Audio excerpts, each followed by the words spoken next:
Hello friends, welcome to Gomathi's kitchen. இன்னைக்கு நம்ம பார்க்க போற ரெசிபி பாத்தீங்க அப்படினா நல்ல ஒரு சூப்பரான டேஸ்ட்ல வெங்காய சட்னி எப்படி செய்யலாம்ங்கறத பார்க்கலாம்.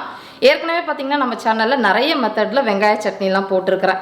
இன்னைக்கு செஞ்சிருக்கிறது பாத்தீங்கன்னா ஒரு புது மெத்தட், ரொம்ப நல்ல ஈஸியா இருக்குறதோட நல்ல டேஸ்டாவே இருக்குங்க. இப்போ வாங்க இந்த சட்னி எப்படி செய்யலாம்ங்கறத பார்க்கலாம்.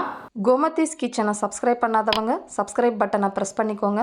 உடனுக்குடனே அப்டேட் வேணும் அப்படின்னா பக்கத்தில் இருக்க பெல் பட்டனில் ஆல்ங்கிற ஆப்ஷனை மறக்காமல் ப்ரெஸ் பண்ணி வச்சுக்கோங்க. இப்போ இந்த சட்னி அரைக்கிறதுக்கு சாமான்கள்லாம் வதக்கிக்கலாம். அதுக்காக ஒரு சட்டியில் 1.5 to 2 டீஸ்பூன் நல்லெண்ணெய் சேர்த்துக்கோங்க. எண்ணெய் காஞ்சதுக்கு அப்புறமா இந்த சட்னிக்கு முழுக்க காரம்னு பார்த்தீங்கன்னா பச்சை மிளகாய் காரம் தான். அதனால் நான் ஒரு 20 பச்சை மிளகாய் சேர்த்துருக்குறேங்க. இந்த மிளகாயில் அதிகமாக காரம் இல்லை, அதனால் அதிகமாக சேர்த்துருக்குறேன். நீங்கள் வாங்கியிருக்க மிளகாயில் காரம் அதிகமாக இருக்குதுன்னா 5 to 10 மிளகாய் உங்களுக்கு எவ்வளோ வேணுமோ சேர்த்துக்கோங்க. இந்த மிளகாய் வந்து லைட்டாக கீறி விட்டு சேர்த்தாலுமே சில சமயம் வெடிக்கும். அதனால் எண்ணெயில் போட்ட உடனே கொஞ்சம் நேரம் மூடி வச்சுடுங்க. அது நல்லா வந்து வறுப்பட்டு நிறம் மாறி வரும்.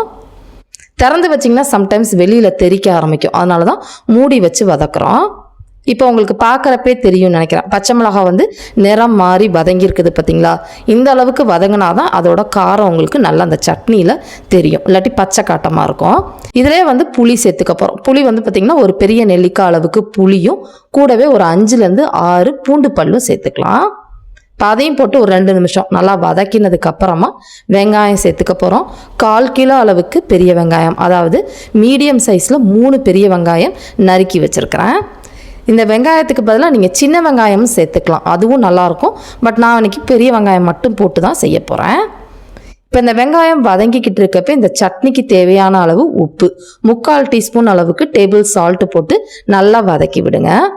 முக்கியமாக பார்த்தீங்கன்னா இந்த வெங்காயம் ரொம்ப நிறம் மாறக்கூடாது, வெந்தா போதும். இப்போ உங்களுக்கு பார்க்குறப்பே தெரியும்னு நினைக்கிறேன். நல்லா வெந்து கண்ணாடி மாதிரி இருக்குது பார்த்தீங்களா? இந்த அளவுக்கு தான் வதங்கணும். ரொம்ப செவந்துருச்சுன்னா சட்னி இனிச்ச மாதிரி ஆகிருக்கும் இந்த பெரிய வெங்காயம் டேஸ்ட் வந்து. இது நல்லா ஆறட்டுங்க. ஆறுனதுக்கப்புறமா அரைச்சிக்கலாம். இப்போ இந்த சட்னி அரைக்கிறதுக்காக ஒரு மிக்சி ஜாரில் 1 டேபிள் ஸ்பூன் அளவுக்கு பொட்டுக்கடலை சேர்த்துருக்குறேன்.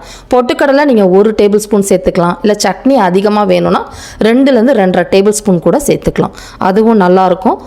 முதல்ல இந்த பொட்டுக்கடலை இந்த அளவுக்கு பொடிச்சிருங்க. பொடிச்சதுக்கு அப்புறமா வதக்கி வச்சிருக்கிற வெங்காயம், பச்சை மிளகாய், புளி அதை வந்து சேர்த்துக்கோங்க. ஆறினதுக்கு அப்புறமா சேர்த்துக்கோங்க.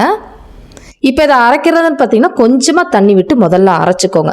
அதுக்கப்புறமா தேவையான அளவு தண்ணி விட்டு நம்ம கரைச்சிக்கலாம்.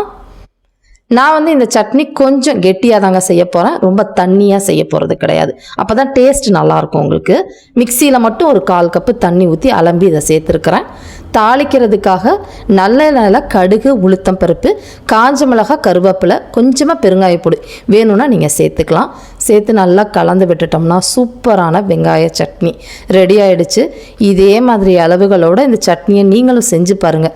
செஞ்சு பார்த்துட்டு எப்படி இருக்குங்கிறத கமெண்ட் பண்ணுங்கள். வீடியோ பிடிச்சிருந்தாலும் கமெண்ட் பண்ணுங்கள், லைக் பண்ணுங்கள், ஷேர் பண்ணுங்கள். மறக்காமல் கோமதிஸ் கிச்சன் சேனலையும் சப்ஸ்கிரைப் பண்ணி வச்சுக்கோங்க. தேங்க்ஸ் ஃபார் வாட்சிங்.